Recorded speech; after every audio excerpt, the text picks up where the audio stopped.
Now let's talk to Paul Mason, who's in Ed Miliband's constituency, which is Doncaster. Dejection up there, Paul? Not really, Jeremy, because, as Matt was saying, a lot of professional politicians just don't believe this broadcasting exit poll, and they tend to believe the YouGov one, which is far closer to what the opinion polls during the campaign said. People up here in the north of England, they're seeing big turnouts, anecdotally. They've just seen one result in Sunderland South, where they, Labour increased its vote. The biggest thing that happened in that election was the rise of UKIP, so UKIP are second there.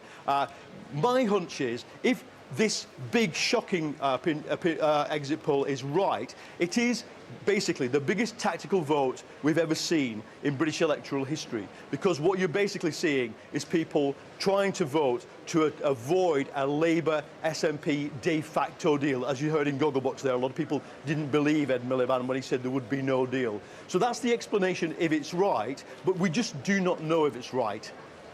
So you're keeping the faith, are you, Paul?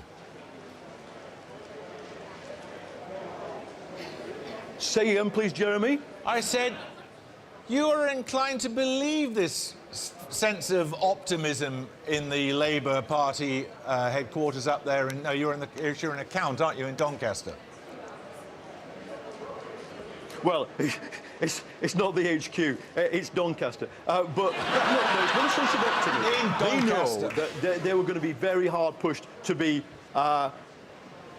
Yeah, they were going to be very hard pushed to be the biggest party. So really, they're just carrying on.